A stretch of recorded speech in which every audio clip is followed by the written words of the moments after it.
Hey guys, this is Nikki Jones from Lifestyle Alchemy. I just want to welcome you guys to part 2 of the online course that Shadows into Light, working with shadow, doing shadow, doing shadow work with archetypes. So first, I just want to introduce my beautiful panel here. We've got CJ, Diane, Di, and Elizabeth. Diane couldn't make it this week, so we have Di instead, which is awesome. So, all right, guys, we're just gonna jump straight in because we're just running a little bit behind.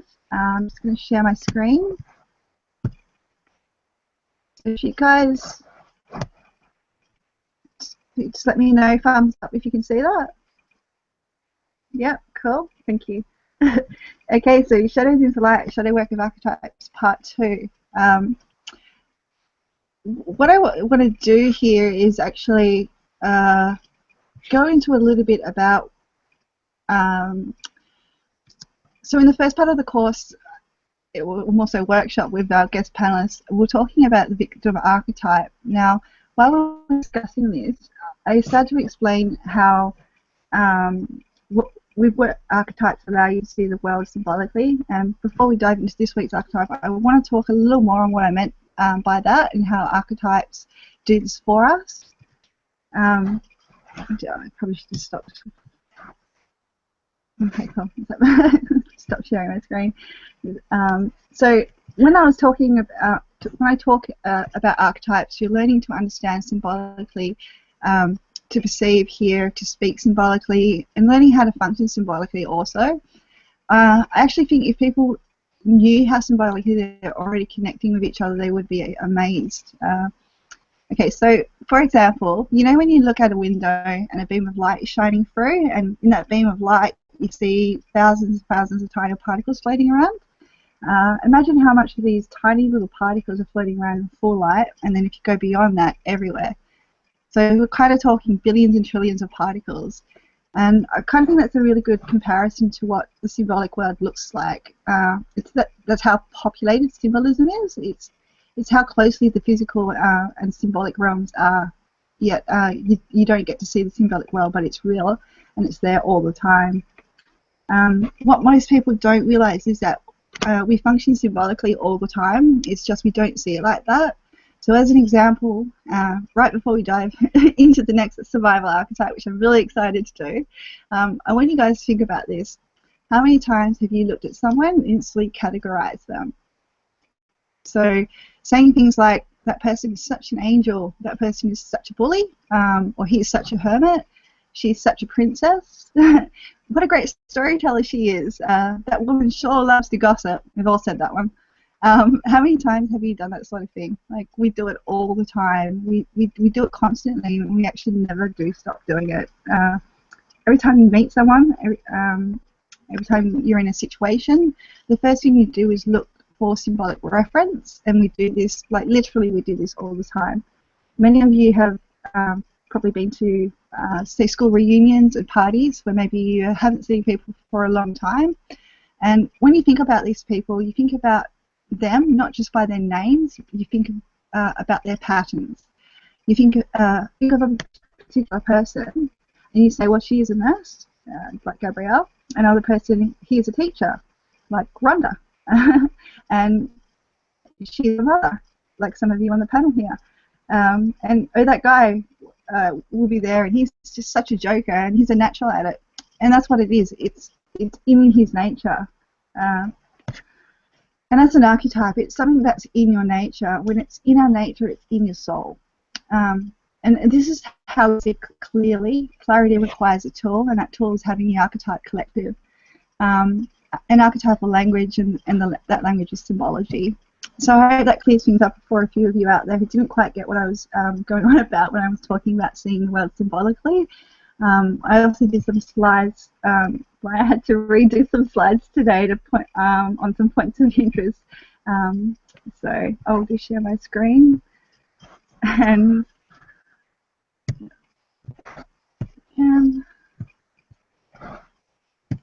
okay, and we'll just, and everyone can see that, yeah? Cool, thank you. Okay, so seeing the world symbolically through archetypes. Archetypes are the symbolic language of the universe. As you become more conscious, you begin to see that there's a whole spectrum of archetypes working within your soul symbolically. In order to leverage these forces with clarity, you need a tool, a language. This language is symbology. It's an understanding of the patterns or behaviours that are influencing your life. Past the language of logic and ordinary language comes the language of symbols. It's through this that you can reach the interior of your soul. When you learn to speak in archetypes, you start to see the world and everything in it in a completely different way, symbolically. You will no longer speak literally, but symbolically with masterful storytelling. The archetypes and its symbology gives you a personal introduction to many dynamic, yet often hidden characteristics that profoundly impact every facet of your life. So this is a little bit more on the symbology of archetypes and how that can help you within your life. So, on to this week's survival archetype, which is the prostitute. So, I didn't really want to tell too many people about the nature of this or the topic of this one because I think the title scares a lot of people away, and it's not that bad actually. It's a really good archetype to work through with your shadow work because it's predominantly a shadow archetype. So none of us thinks very kindly of the term prostitute, and yet from this archetype we learn the great gift of never again having to compromise our body, mind, or spirit. You may have already reached a point in which the prostitute has become a mature part of yourself that circles you with a strong vibrational field that says not for sale. The prostitute archetype engages lessons in the sale or negotiation of one's integrity of spirit or spirit due to fears of physical survival or for financial gain. Its activities, it activates the aspects of the unconscious that are related to seduction and control, whereby you are capable of buying and controlling interest in another person as you are of selling your own power. The prostitute should be understood as the selling or selling out of your talents, ideas, and any other expression of self. The core learning of the prostitute relates to the need to birth and refine self-esteem and self-respect. We prostitute ourselves when we sell our bodies or minds for money, or when we compromise our morals and ethics for financial gain. That may include remaining in a marriage or job that endangers our well-being for reasons of financial security.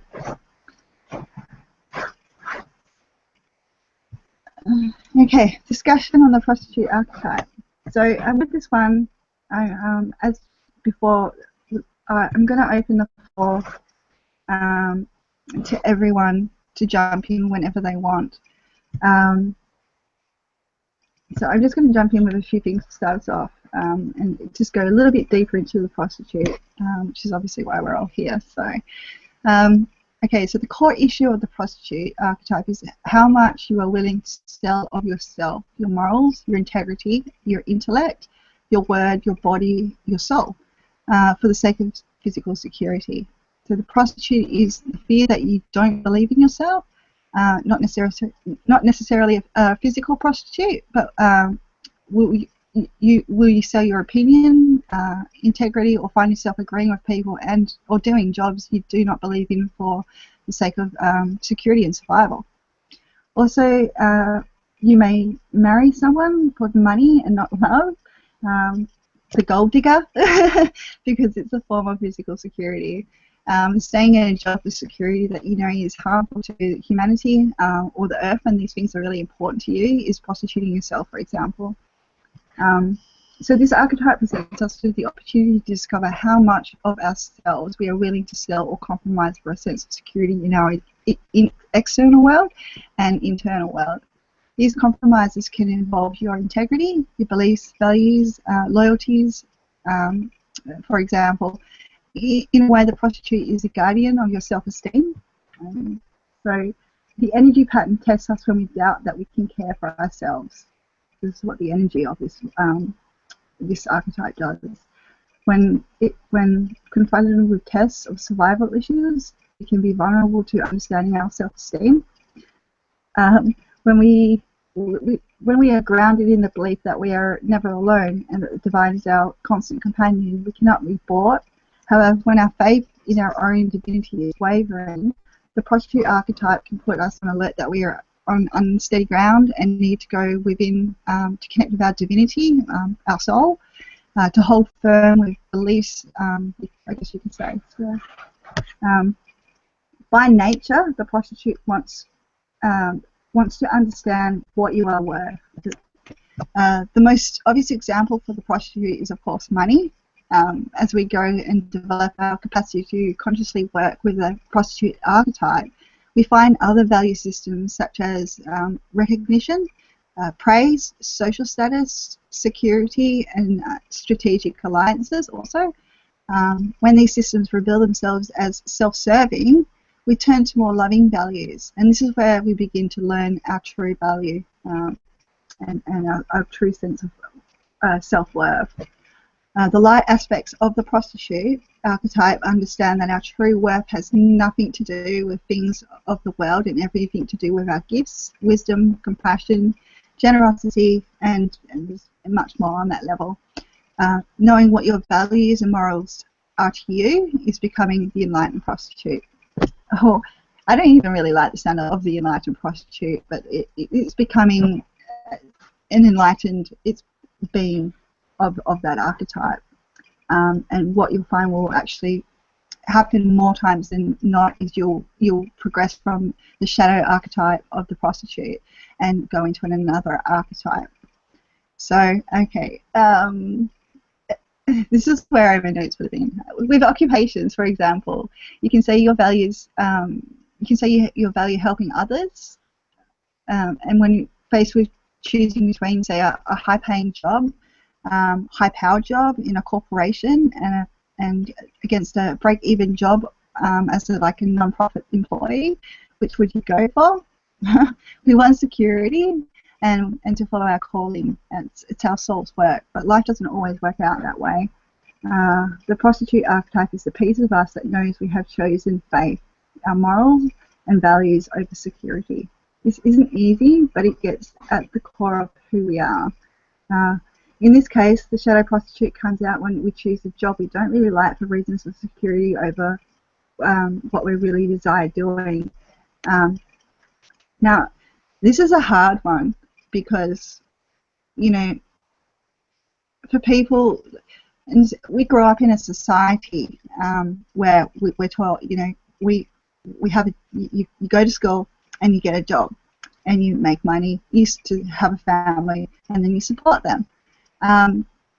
It's really, really hard to sort of go against the grain of that when, for a lot of us that are, I'd say probably over our 30s, have been growing up in that environment. And the thing is, no one actually says to us that we don't have to do a job that we don't like. It's all about, you've got to make money, you've got to support your children, you know, you can't do anything you love. But there's nothing that really says that, well, okay, you can do something to support yourself and get you into something that you really, really like doing. We seem to forget that along the way. I don't know, do you guys want to jump in and say anything on that? Because I know actually all three of you have made a decision at some point, because I know you through some other networks and to have a better life. So, Elizabeth? What I was going to say is that it's sort of like an example of you being given the opportunity to go further up in a vocation that you may not really like, but you're doing to perform for your family. But by taking that position, it's not necessarily something that you like or that you want to do, but it's something that will feed the moment and benefit somebody else. And my gathering that this is more of what you're trying to put across. Yeah, absolutely. Yeah, absolutely. It's I guess from this part, I want people to realize, okay, if you're stuck in a job that you don't like at the moment, then there's no reason that you shouldn't start looking at what you're passionate about and start seeing how you can maybe cross over to that vocation, that occupation that you want to actually do. You know, there are many ways of doing it, and obviously we need money to sustain ourselves. So you're not going to, well, most people aren't going to be able to cut themselves completely off from a job they hate just to follow their passions. It's going to be something that is on a sliding scale that eventually you'll get there. But just by starting and just by knowing that, I think will help a lot of people. CJ, did you want to jump in? Sure, I'll jump in. See, for me, I was an only child, so I had no choice but to listen to what I was being told. My mom was a single mom raising me, and so the only people I really had in my life to influence me was my mom and her parents, my grandma, my grandpa. So I was always told, you have to go to college. The moment you graduate high school, you have to go to college. You have to get a degree. And then when you graduate college, you have to get a job at corporate, because if you're not working for corporate, you're not going to have a life. I worked for the same company for 14 years, and I disliked every single moment. I felt like a prisoner. They told me when to go to the bathroom. They told me when to take breaks. They told me when I could use my vacation time. And then when I had my 3 boys, who are now 9, 6, and 4 years old, it was a real big eye-opener for me that I was doing something that I was forced, that I wasn't doing something that I was in love with. It was a forced occupation that I felt stuck. I didn't know what to do. And then 2 years ago, August of 2014, my oldest had come to me and he said, "Mom, I don't know who you are anymore. You're not the mommy that I know. You're mean, you're nasty, I don't like being around you." And at that point, he was only 7. He didn't even turn 8 yet. And I was like, wow, what kind of lifestyle am I giving my children? What kind of example am I setting? And at that point is when I quit my job of 14 years. I mean, I don't recommend that for everybody, but for me, it was something that I had to do. It was something that my family needed. And ever since I walked away, it's been a whole different life change for me. It's helped me find who I am, the purpose that I was brought here for, and the gifts that I have within me to share with the world. And I totally relate with the prostitution because I did it for 14 years. Yeah, yeah. I think, I think a lot of people are going to relate to that story. A lot of people do stay in their jobs for a long period of time before. I mean, you really had a universal kick in the ass by your son for you to come to that conclusion. Yeah. Yeah. And I mean, it's pretty amazing of your kid to do that for you as well. I might add, and for you to listen to that and go, step back and go, oh my God, wow, what am I doing? Okay, this doesn't feel right. This is not what I want. This is not what I want to be doing. Okay, sit with yourself for a little while and then focus on, okay, what am I passionate about? What do I want to do? What do I want to share with the world? What is my purpose? What am I here for? It kind of forces you to ask those big questions, and that's I think in a way it's really quite beautiful. For myself personally, you jump in, Elizabeth, go. Oh, you're talking about me. Yeah, did you want to say something? One of the things that I was just thinking about, and it kind of lends itself to the word that you use for the archetype too. As women, we have a very difficult time with people's perceptions of us and how they. I try to make myself very accessible, very approachable, and be a very nice person. I mean, I treat people the way I want to be treated. But unfortunately, which we found out about, I guess, a month and a half ago, sometimes people take it as like a mixed signal. You're being nice to them, and you're encouraging them in the things that they're doing, and they try to take it a step further than that. In this particular instance, the gentleman came in, was talking to me, and was very happy that I was being so open and talking to them, and turned around and tried to kiss me. And I turned around and I had to tell him that no, I'm a very devoted person. I am in a devoted relationship. This is crossing the line. I don't mind the cute banter back and forth, but yeah, you need to take a step back. And it's hard for women because we try to be this nurturing person. We try to be the people that encourage other people because we want that for ourselves. But some people take that as a romantic interest, even when it's not. And other people may have seen that and taken it, oh, she's encouraging that person. And I wasn't. I know there are plenty of other people that weren't, and I nipped it in the butt immediately right there. And as soon as I got home, I told my fiance about it because I don't hide things. But, you know, it's just, it's hard. You walk a tightrope because people don't understand that the difference between being nice and leading someone on. But that has to do with their self-esteem level, not ours. Yeah, And does that lend absolutely. itself into the prostitute also? It does. You'll find that it kind of comes into setting up boundaries as well with people, which we kind of talked about with the victim archetype. But you'll find that setting up boundaries will come in with every archetype you pretty much come across, because you're learning your own value system and you're learning, you know, your limitations with people. I can go a little bit further into that if you want. Just to jump back a little bit, I will get back to that point you're making because it's very relevant. Back to, yeah, what will happen in that situation is you will get the literal, I'll address it now. You'll get the literal interpretation of the prostitute, which is basically people will sell themselves for praise.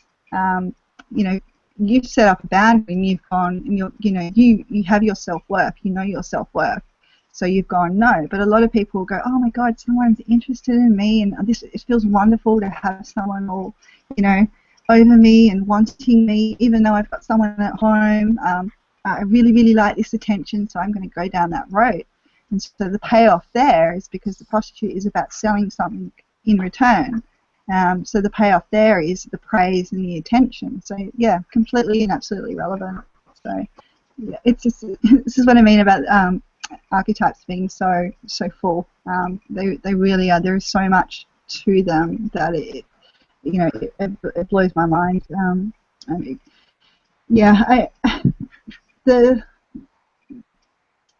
The point I was making, I guess, I want to get across to people about, with occupation and the obligations is just to let people know that you guys do have the option to shift over to something that you love. It's something that I've done. It's something that CJ has done. It's something that Elizabeth is doing, and also Di is doing as well, which is my panelist here. So I think we're all probably doing it in slightly different ways now. But it's something that can be done. And for myself, just a little bit of background is I started off as a hairdresser. I'll go really quickly through it. I started off as a hairdresser.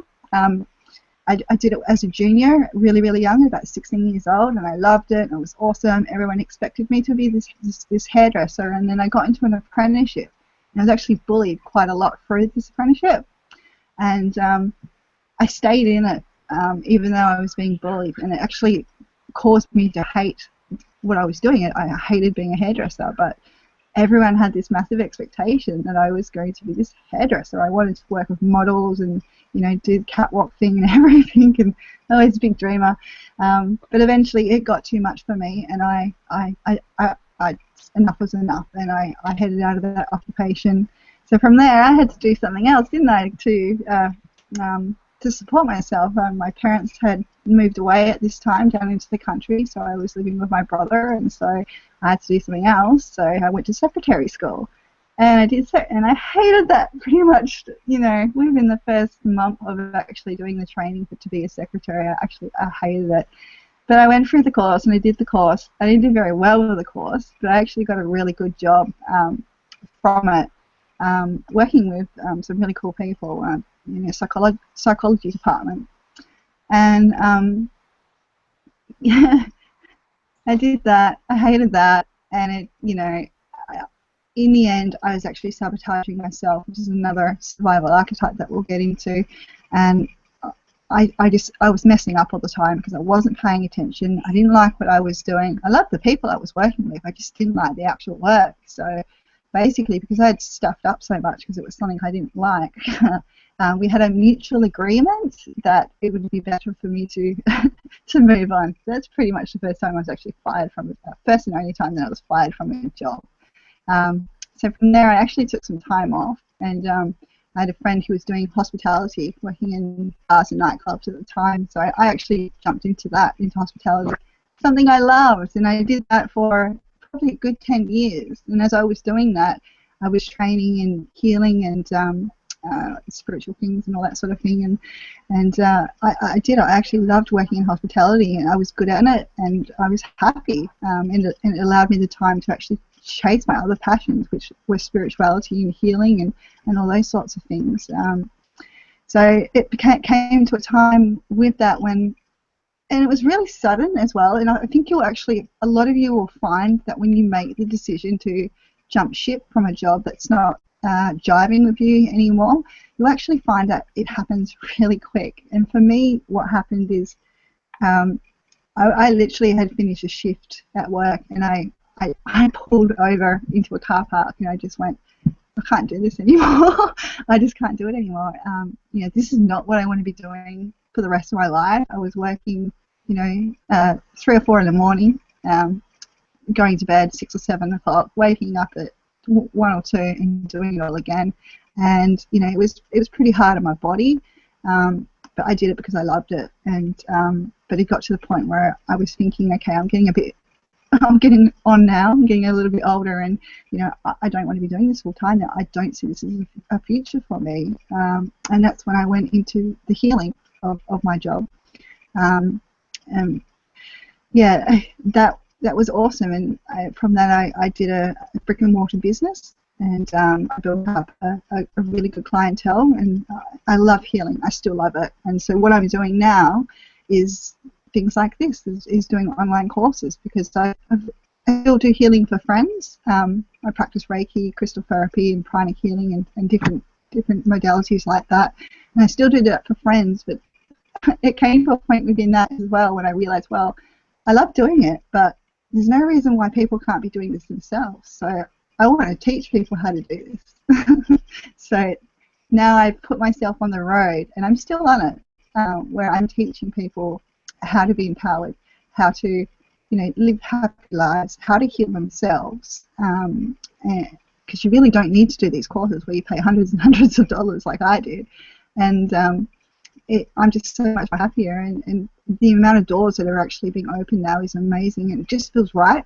It feels really right what I'm doing, and I think that's a really good indicator for yourself when you're not prostituting yourself in any way, is when you feel really good about everything that you're actually doing. So that's just my little story.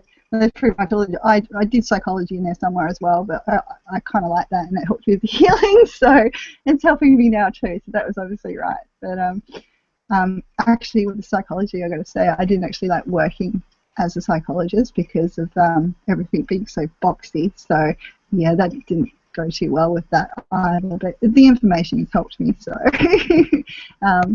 okay, so what else? All right, I just looked for my notes here because I was sidetracked there. But thanks for the input, guys.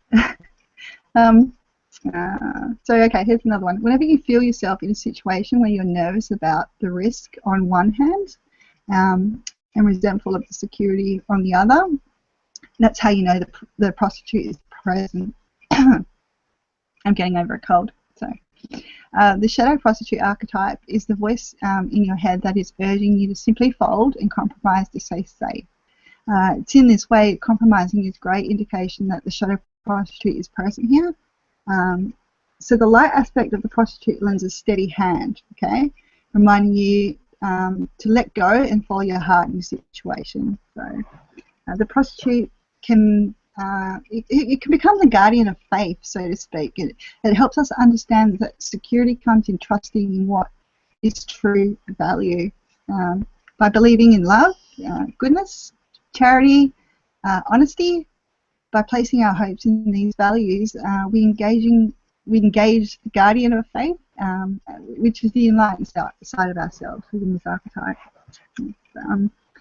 So on the other side of things, the prostitute can go to any length necessary to attract a romantically desired relationship, a partner within this relationship, or even to keep a dysfunctional relationship intact.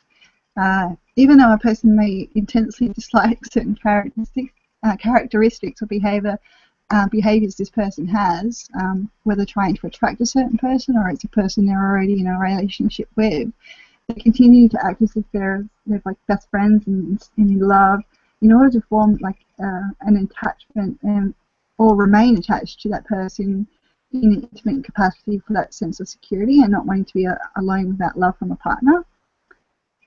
I mean, we've all done that at some stage.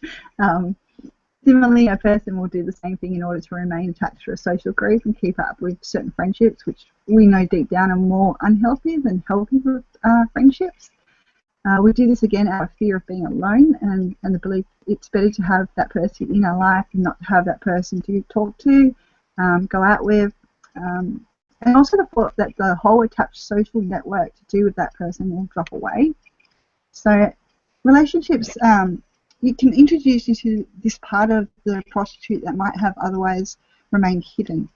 And as a result, relationships can be quite painful as we're learning about ourselves and facing our own limitations at the same time. So the challenge here is to form and maintain relationships that support your development, to rethink unhealthy relationships and to release those that limit your growth. This is not judging things either. This is not about judging others. It's about honouring the lessons that relationships can teach you,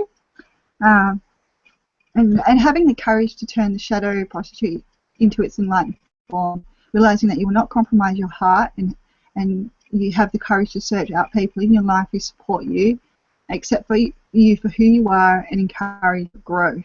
So I think everyone will have gone through this one as well. This is why I bring this up, is because I really want to be able to relate this to you guys. And friendships come and go, and it's hard with friends we have been friends with for a long time. But people change, and other people don't, and it's harder to get along with people. And peer pressure is another one that can hurt us here, especially when you're younger. Even though you know that you're maybe involved in a group of people, or you have friends that are doing things that are completely against what you believe in, or your moral system, or your value system, the peer pressure keeps you in that. So for any younger ones out there, you don't have to be, hang around groups of people that make you feel like crap, or, you shouldn't be doing it, it doesn't feel right. Just walk away, because by walking away, it's going to be a lot better on yourself, a lot healthier for yourself. And due to the law of attraction, you will attract people that are more like you and more valuable to you as friends. It can become complicated when you think about giving up loyalty as well, I guess. When you know that you have a friend who may be unhealthy for you to be around, but you've known them for a really long time and you've grown up with them, you're kind of weighing up on one hand, well, I've known this person for so long, and loyalty is a big value for me. So by letting them go, and am I losing my loyalty? Am I giving up that side of myself? But you've got to look after yourself here. I think always, when in doubt of a situation, you've got to turn to what is best for you. Yeah, Elizabeth, jump in. I know that in regards to several of my friendships, we were just talking on Monday about the fact that some of the people that we were with on Monday I had known for 32 years. Now, that doesn't mean that we stayed in contact the entire time, 32 years. We had our arguments, definitely vibrantly different opinions on several different subjects, and we just found that at those times it was best for us to walk away. I don't like what you're saying, I don't agree what you're doing, but for right now I'm going to have to walk away, and when this passes we'll get back together again and we'll talk again and go from there. And this particular individual, we've gone in 5-year spurts where we did not talk to each other. And but whenever an emergency came up or something important arose, we reached out to each other, and we've always been there for each other in those instances. But sometimes you just need to recognize the fact that you're not going to agree on something, and if it's agitating you, you both need to take a break. It doesn't mean to get rid of the friendship, you just need to take a break and acknowledge your own value system and stick with that for a little while until you're comfortable to reunite again. Yeah, absolutely. And I mean, if people can do that and do that with respect to each other, that's a beautiful friendship when you can actually have a spit at each other, have an argument, separate from each other for a little while, both do some growing, and then come back to each other and go, oh shit, you know, I stuffed up. Yeah, I stuffed up too. Let's be friends again. That's a good friend. You know, that's a good friend because you're acknowledging that, okay, at this point in time, we're not at the same point in our lives. So yeah, I might hate you for a little while, but over time, I know that I love you, and and you're going to forgive me, and I'm going to forgive you, and then you go back to being normal, and that's really cool. Unfortunately, that's not always going to happen. So you're lucky, Elizabeth, that you have that. I think in most cases that's what people do with their families because we feel like we're stuck with our families. So, you know, we walk away and then we come back, but we don't really view our friends the same way. And I think maybe if we did, those relationships would last longer because we'd try to make the effort to maintain them. Yeah, absolutely. We do it with our families. Why don't we do it with our friends? It's absolutely right. It's because people aren't mature enough. It's you know, people are growing at different rates all the time. People are at different soul levels within their spiritual soul life. You know, talking about old souls or new souls. You know, we have different lessons that we have to learn within this lifetime. You know, I think most people that are going to be watching this will have developed to the point where they're able to do that, you know, as they do with their families, they do with their friends. But, you know, I personally have had to let a few people go in my life just because, well, they're not adaptable, they're not changeable. And that's really a whole new, a whole webinar is really how people, you know, by not being changeable and not being adaptable to circumstances, you know, they're really doing themselves a disservice, and they're not ever really going to find any inner peace because they're too stuck in their ways. It happens. You know, it's just so hard, I know, when you do care about someone so much, and I guess the point with this one here is I just want to let people out there sort of know that it doesn't come down to loyalty with this. It comes down to your own self-preservation and what's better for you. Everyone's heard of toxic relationships to do with, you know, romantic relationships as well as friendships. They can both be really quite toxic. And it's when you sort of get to that point in relationships is when you've got to kind of pull back and go, okay, well, is this person ever going to change? Because this is really starting to affect me in a negative way, and I need to move away from it. So that's an example of you not prostituting yourself for the sake of the friendship, not taking on that person's energy, and not feeling like shit for someone else's, you know, want to have you around, if nothing else. And yeah, so, you know, always, like I said, always do what is best for yourself in your situation. It's not being selfish. It's looking after yourself and your family, the ones you love. And even if this person is a friend, like what Elizabeth said, if they're a true friend, you're going to be able to have a spat with them. They're going to be able to be toxic with you, and you be toxic with them, and they will come back. Yeah, CJ. Yeah, it was something that I was not aware of until a few years ago when I had read a book by Jack Canfield that people really do make you toxic, and I never understood that. And when I read this book by Jack Canfield, I was like, wow. And I started analyzing the people that I associate with and who interpret my life. Then I started realizing how much I change when I'm around them, and the vibes that I feel and the energy within me when, and it's not even physically in my presence, but over the phone or via text message or Facebook chat, it really does affect you. And that was when I started realizing how the people you surround yourself with and associate yourself with will in the end determine your path in life and your future. And it was very hard because a lot of these people I had known for several years, and I had realized that they're not going to change. They're going to be who they are. And unfortunately, I'm the one that wants to change, and if I need to change, I have to be able to walk away. And it was hard. It was very, very hard. Yeah, yeah, yeah. Perfect. Thank you. That's perfect. And it is hard, and I have been through that as well, where what you were saying is like you're kind of one person with this group of people, and then you're with another group of people, and you're acting in a different way here, and then you're with your family, and you're completely different again. And really, I guess who you are with your family, if you're okay, maybe not all the time, but I have a really good relationship with my parents and my family, my brother as well, and who I am with them is who I am, and I really think that that's how I am with everyone else. I'll get my parents to comment on that because they'll be watching this. So but it's something that I really try hard to be is myself at all times, and at risk of people hating me or walking away from me.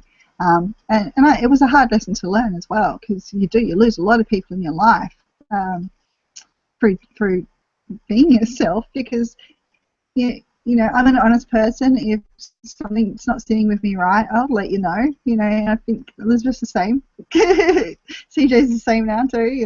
As she was just saying. So, and people may get hurt in that time, but over time it's going to be better for both of you. So, yeah. So, it's been hard, but I think if you're able to be yourself with everyone, no matter who there is, you're going to find more genuine people in your life to connect with. And I think that's where a lot of this toxic relationship comes from, is because we're being other people that we're not, and we have to keep. It's almost like we're acting out a lie in that we're pretending to be another person, having the other, many faces, and we can't sustain that. It hurts us. It makes us physically sick and emotionally sick as well. And I guess some of us just get to the point where we go, no more. Yep, Elizabeth.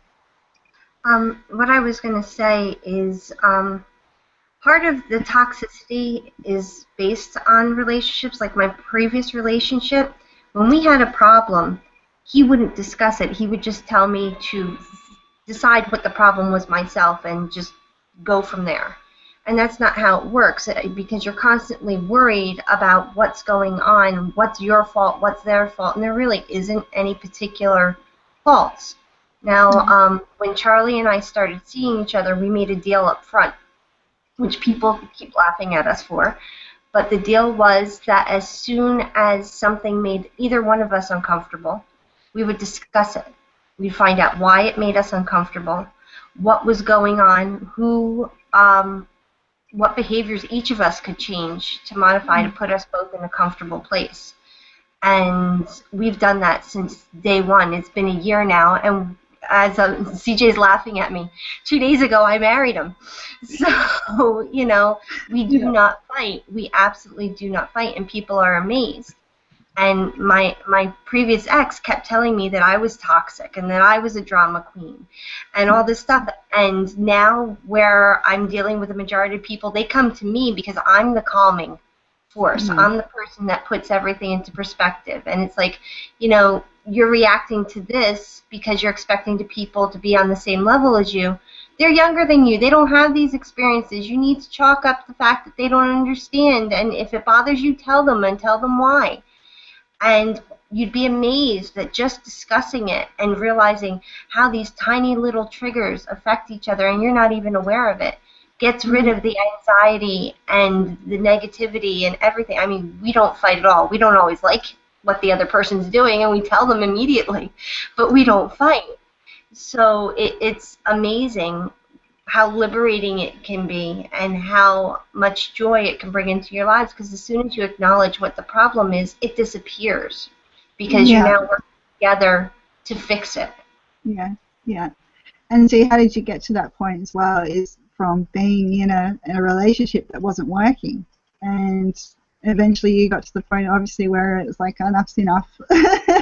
This is not worth it. Just be with someone, which is what a lot of us will do in a relationship. Is we'll stay in a relationship that is unhealthy, that's not working. That we know we're not even in love with that person anymore because we're too afraid to be alone. And there's a lot of people out there that, you know, do have codependency issues where I'll admit it, I was one of them for a long time. I did not like not having, you know, a boyfriend or a partner in my life. And, you know, I've had a lot of boyfriends. But, you know, it was a growth period of me getting to know my own self-worth and knowing that I was able to be single and not in a relationship, and getting to that point within myself where I knew that I was still worthy not to have someone in my life. And, you know, it actually was really quite liberating when I got to that point, and I'm still not married, so maybe I'm a little bit too self-confident, or I have a little bit too much self-esteem now, but you know, you know, by having a codependency sort of problem with wanting to be in relationships, if you're like that, and there is no judgment, I've just gone out there and said I've been like that, so no judgments at all. But if you have got a codependency problem where you need to be in a relationship after a relationship, one thing you've got to realize is that comes from somewhere deep inside of you, and that's something that needs to be healed,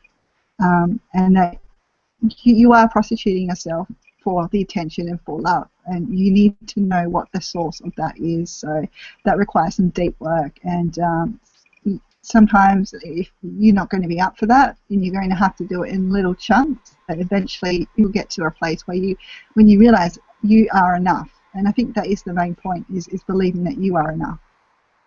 Elizabeth? I think that another way, and little words make a huge difference. When you sit there and you look at the situation you're in, you need to understand, do you need this or do you want this? If you're saying that you need it, it's probably not something that's good for you. If you just want it and you're willing to work on it, then that's the better tact to take. Because needing it, not being able to function without it, means that something is lacking and there's a leaching going on one way or the other, and nobody benefits from that. Absolutely. Yeah. So, yeah. I mean, yeah, exactly. I mean, relationships, you know, intimate relationships are hard because as human beings, we all do want to be loved and we all want to love someone. But I do believe that you need to be in a good place within yourself to be able to love someone and to be loved in the way that you want to be loved, or else you're going to be continually being in toxic relationships until you sort that stuff out. So, I mean, yeah, it's a hard one. I mean, sometimes it can do you more good being in a relationship, especially if you're suffering from like a deep depression, and that person is kind of holding you up at the time. But I guess it's about having the awareness of what you're doing, and just by having that awareness, you can start to work from there, and then get your self-worth where it's supposed to be, to the point where you can then walk away from relationships that are unhealthy. So yeah, the relationship one's a big one with the prostitute, with friends and partners. Yeah. So would it be accurate to say that the prostitute archetype is the one that leads you to make a decision, either one that makes you comfortable or one that makes you uncomfortable? And if you are uncomfortable doing it, then you are prostituting yourself? Uncomfortability has a little bit to do with it, but it's more about your value system and your morals. So if you feel compromised in your integrity, you know, that's a big warning sign. If you know that what you're doing is giving away a piece of yourself for a payoff, then you're prostituting yourself for something. Things need to be done on a soul level, and what I mean by that is it needs to be a feeling within yourself that this is right.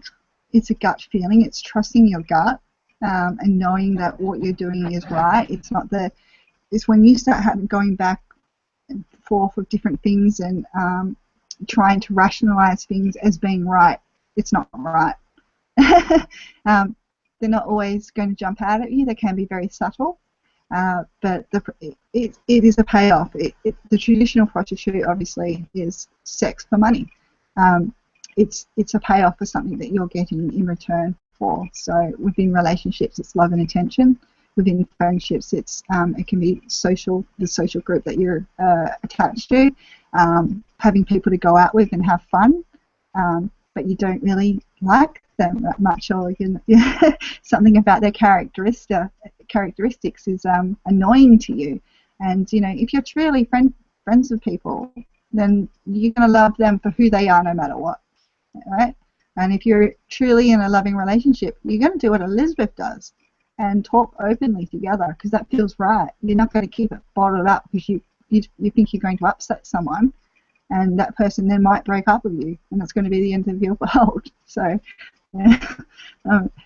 yeah, it's the romantic one. It's the payoff. I can go further into that. So, I guess to go further, what makes a person sell their spirit short with this? What makes them do something that they don't want to do or even believe in? The root of this is fear of the unknown.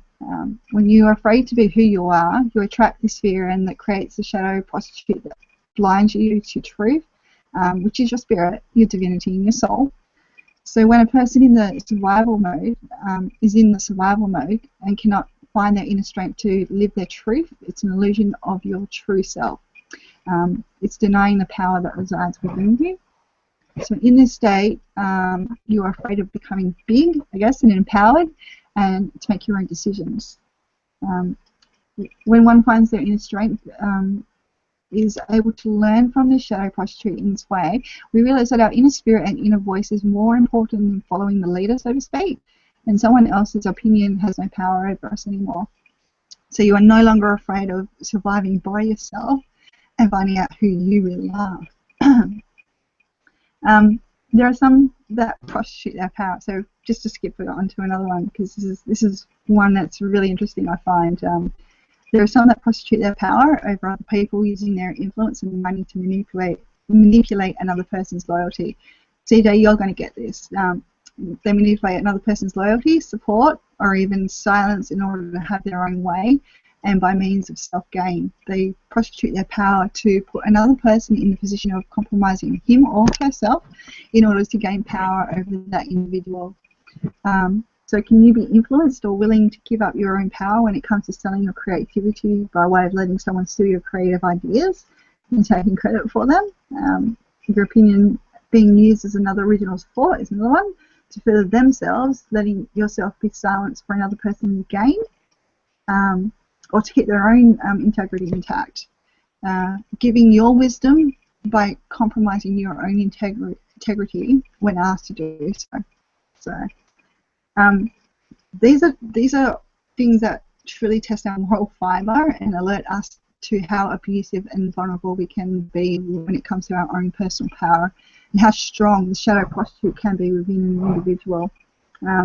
Anyone who has worked in the corporate world would be able to relate to this and see this on a regular basis, although it does happen in all facets of life. But I mean, you just have to watch a movie, and you see these plays happen out, these power plays, these influence plays happen out in movies, where people are, influencing people, stealing their ideas, and people are okay with it. They're not okay with it, but they don't know how to stand up for themselves. So, it's very prominent in the corporate world, and it's how people get ahead as well in a lot of ways. And that's why some people don't get ahead, which is really, really wrong, and it's why I don't really like the corporate world too much. So, I think it's kind of changing. I think that jive is kind of changing with the corporate world, because people just don't want to put up with that stuff anymore. But yeah, I mean, yeah, the facet of the prostitute, so I guess that for most people can be something that you do and leave from very quickly, either from abusing your power or you or your power being taken from you in this way. And for others, they can be drawn in even deeper by way of loving the power over people, which is, sorry, I just finished it quickly and I'll let you jump in, CJ. By way of loving power they have over people, which in this way will turn them into the bully archetype, or even like the tyrant archetype. So for those who cannot stand up for themselves in this power struggle and keep their power, these people will often fall into the servant archetype or even the slave archetype, and also lapse into another survival archetype, which we'll discuss next week, which is the saboteur, which they sabotage themselves. So with the survival archetype, with when one strays into its shadow aspects for too long, they will transfer over to another more dominant archetype. That becomes more of an aspect of themselves. So yeah, jump in, CJ. I just wanted to get that transformation, because that happens a lot with people in corporate business with the power, and they start prostituting the power, but then it becomes a big part of their archetype, and they do become the tyrant and they become the bully. Go ahead. No, you just basically stated everything word for word of what I lived and how I lived. And it's not really a power concept that I found recently, and this is something that I've just discovered recently, that I've never realized it, but it's more or less of a fear that these powerhouse or power heads or leaders or supervisors or management, it's more or less a fear that they have inside of them that overtakes them.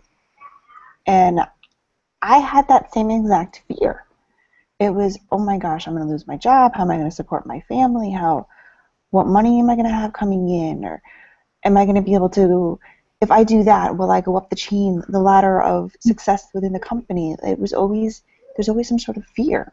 And I never realized that until most recently, that people live every day of their life in fear. And they allow fear to overtake them and make them a prisoner, a slave, and away from who they are. And it's really sad how our life is controlled so easily by an emotion. Mm-hmm. Yeah, absolutely. I mean, you're identifying the prostitute perfectly here, because this is what it does to us. It puts us in that survival mode, and it puts us in fear mode, where we do everything out of fear, and we live out of fear because of security. We need that security, and we want that security. So our perspective gets skewed there, and talking with as you as an example, being in the corporate field, you've got to be competitive to get there, and you get lost within that game, don't you? Where you've got to be strong, and you've got to be, powerful, and it's a competitive in the way is if you don't do something that may compromise yourself or your integrity or your morals, someone else might get to where you want to be.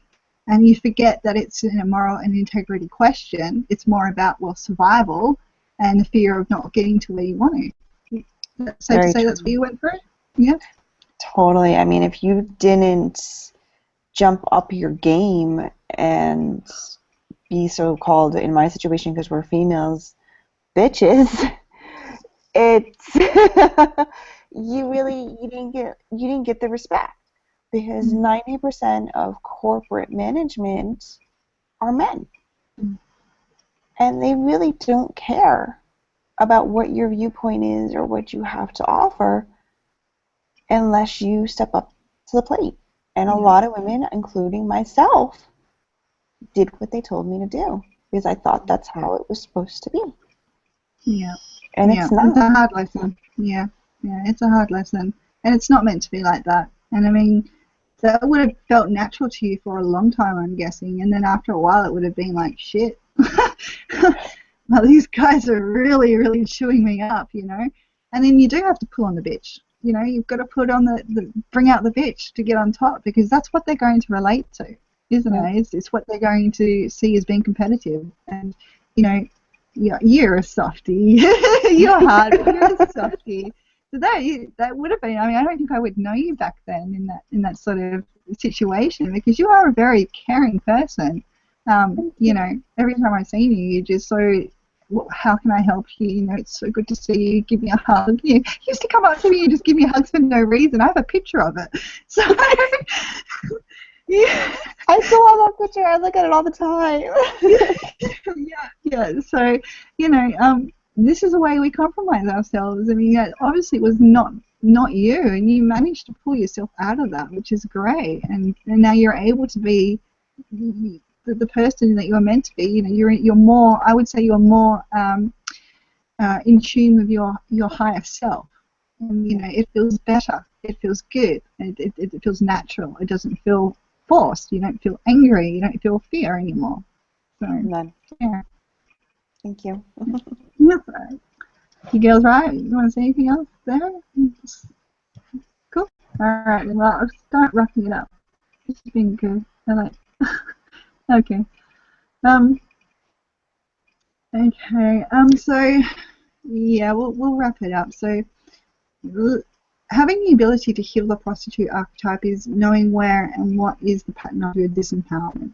Okay, when you discover the truth and accept that you have been going through this energy of selling your spirit short, you will find enlightenment in the areas that you need to acknowledge where you're stuck.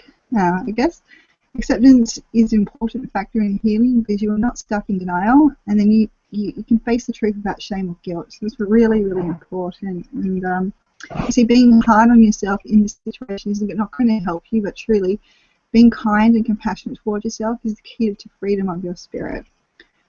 Forgiveness for others and forgiving yourself for what haven't happened, for whatever happened in the past, and living in the present moment will transform your mind, your body, and your heart consciousness. The gift of the prostitute archetype is to pull us out of the suffering our fear causes us.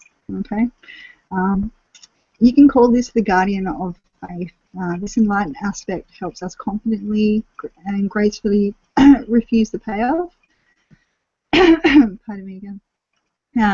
When it's in the light aspect of the prostitute archetype, we step into the lives we are meant to live in, with pure joy in our hearts, in our souls. We do not regret any decisions born out of faith, and we forgive decisions born out of fear. Okay, so we release the past and open our heart to the future. Right. So that's kind of how I wanted to. I've got a couple of slides to go through, but kind of I just wanted to sort of cap it off with that, because it is about forgiveness. It is about not being hard on yourselves, and you know, forgiving everything up to now and everyone if you can. You know, and it may take time to do, but if you can do that, you're going to free yourself up a lot. And just remember that everything that you've been through in your life has brought you to this point right now, when you're actually sitting here with me on the panel, or you're watching this because you want to change parts of your life and be a better person, and be not so much be a better person, but be more aligned with the person that you want to be, your higher self. So, okay, so be kind with yourself is working with archetypes. Is be kind with yourself. You know, the judgment that can happen. You know, it shouldn't happen. And I don't know. It's just a really big thing that I just want to acknowledge with you guys, is that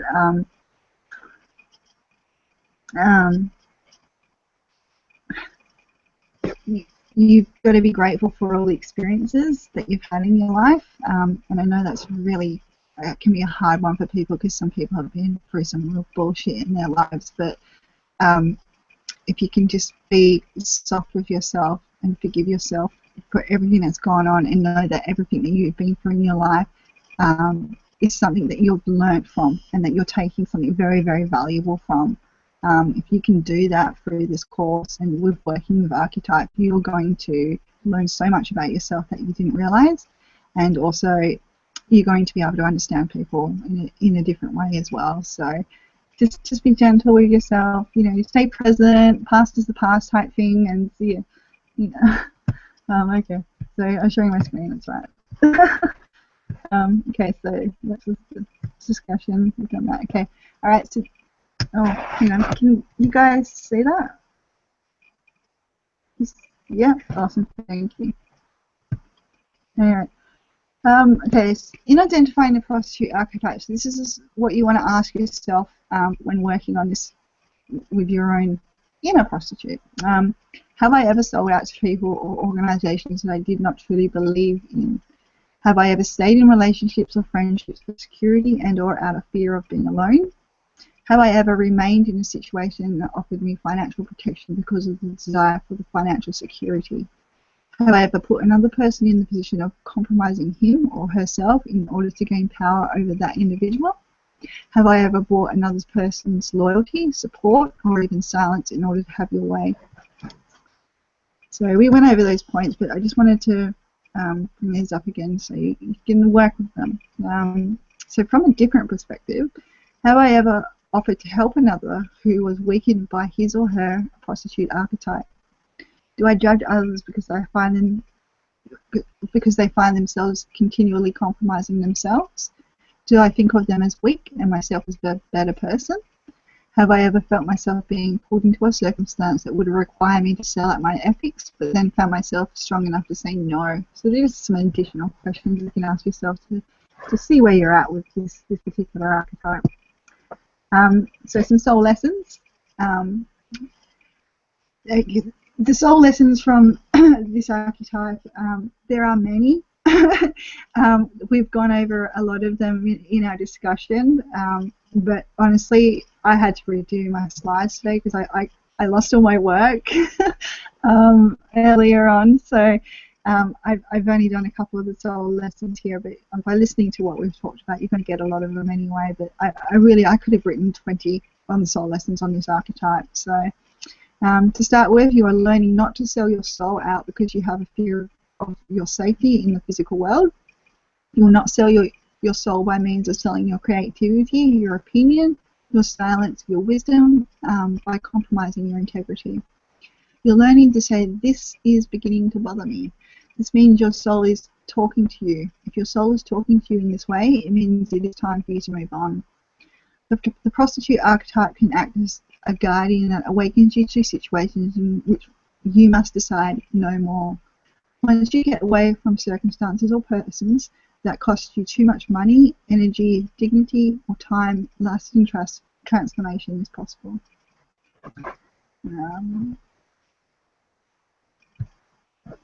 Okay, so the prostitute is about what you are willing to compromise and sell in order for you to stay safe. It's about speaking your soul truth and following through with it, listening to your gut, your soul, and going for the high risk, passionate, empowered wants, and knowing it's with no guarantees. This is the soul's way. This most often comes out with occupation and matters of money, but also with matters of the heart and friendships, and when you start living your truth. Okay, so it's a risky one. No selling your soul, no matter how frightened your body is. That's a big one. I think that's one of the biggest lessons we can learn from this is even if your body feels frightened, but your head is saying, you've got to go with your head on this one. And it's a gut feeling as well, but you know what I mean when I say your body feels frightened, but your soul's saying no. So,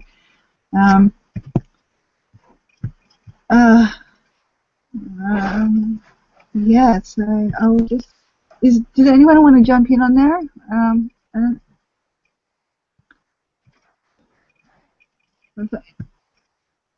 Last chance for question A, guys. So you're all good? Hello. I think we're good. Good, awesome. All right, cool. So I know a lot of people have asked for the slides. You're going to have to wait a couple of days now because I literally, like I was saying, I lost all my work. All my files are compromised from what I did with my slides and my notes from Microsoft Office. So I'm trying to reach out to Microsoft support to get them retrieved, which I hope I can. Otherwise, what I'll do is I'll go through the last webinar and I'll actually just rewrite those slides out, and then I'll email them to you along with these ones as well. So just a little lesson for anyone out there who's doing like important document work. Make sure you back them up on a hard drive, like a thumb drive or something. That's the big lesson I've got from it today anyway. But I did pull it off within a few hours of putting it together, so it's all good. It all worked out. It just means that those of you who did want the slides, just forgive me, because it will take me a couple of days just to write them all out again so that I can give them to you. So I appreciate your patience. Okay, so I just wanted to share one more slide with you guys because it's awesome. The last chance Q&A. All right, there we go. Sorry.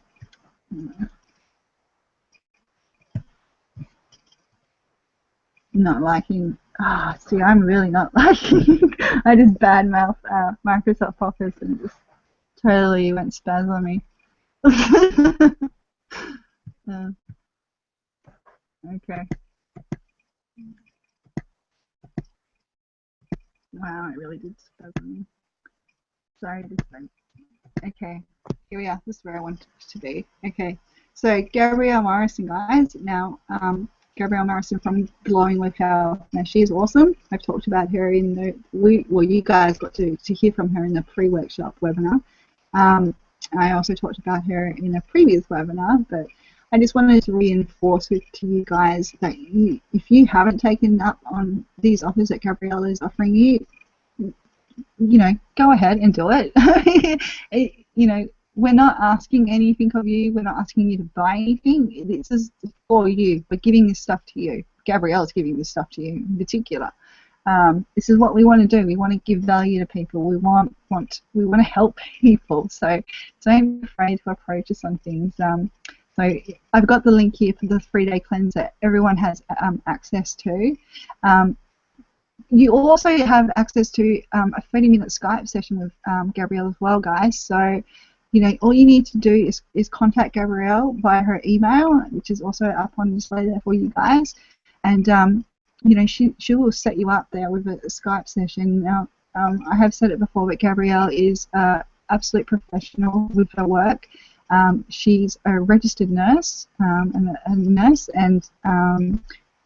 a qualified nutritionist, and is just completely passionate about health and fitness and diet and lifestyle. So, she is really passionate about helping mothers in particular, and children, but also men. So, she is wonderful to talk to about health issues that you may be having. If you're looking to make dietary changes, she'll know what you should be doing just by having a conversation with her. If you want to talk about the cleanse and how that's going to work, you can do that. Or you can spend your half an hour talking to Gabrielle in any way you feel that you want to use that time to talk about health and nutrition and all that sort of good stuff that she can offer you. Again, I want to really, really encourage you guys to go to her Facebook fan page, which is actually a community of people where she just has a ton of valuable stuff there that she's just giving away. So you want to check that out. I don't think I did. I've got the links on the event pages for those of you that have come to this through the event page. If you're on this webinar through my my fan pages, I will put these on my fan page as well, so you guys do have the links to Gabrielle's stuff because you really want to do it. Even check out her website as well, because I know, oops, sorry, that's my headset. I know she's got a lot of really cool stuff on her website as well, and it is just value packed. Yes, she does have some stuff that you can pay for, which is awesome, and she does do paid coaching as well. But beyond that, there is just a lot of free value there for people to be had. So just check it out. I've said it before, and I wouldn't trust anyone else with my health, and the information that I get from her is just awesome. And some of the recipes that she just puts up for people is you know, just so cool and it's so healthy, and it's so much yummier than, you know, this ordinary everyday stuff or going to a burger joint or something. So, and they're pretty quick and easy as well, which is what you want. So check them out, guys. So I want to thank my lovely guest panelists today. Thank you for being with me. Yeah, you guys saved me a little bit tonight because I didn't think I would have a panel, let alone an actual presentation to do tonight. So thank you guys for coming on. I really do appreciate it, and I'm happy to always have you guys on again. And before we go as well, I just want to congratulate our newly married Elizabeth. I know she mentioned it, but just personally, I want to agree. Yep, and there's the newly husband. Charlie. So these two are literally married 2 days ago. So she's coming on this show for me on her honeymoon, essentially. It's just awesome. I think that's just awesome. So I'm so very happy for you two. I really am. I remember being in Nashville with you, Elizabeth, while you were on the phone to Charlie all the time, and you were like starting your relationship. So I kind of feel like I was there at the birth of your relationship. So I'm just so happy to see it from that point onwards to now, when you guys are so happily married. And you know, I know from my heart, and you know, yeah, perfect. You guys are just awesome together. Okay, and it's going to be magical. So. You're so cute. I love it. Yeah, Elizabeth and I walked many miles at Nashville a year ago. I know. It's been a while, hasn't it? Oh gosh, everything's changed since then too. So, but yeah, I just want to point out one thing as well. Elizabeth went from Elizabeth Bowries to Elizabeth Taylor. I think that's perfect. It's so lovely, because she's a classy lady and she's a beautiful person, just like the Elizabeth Taylor. So I love it. So, on that note. Sorry, I just had to embarrass you a little bit though, you know, why not?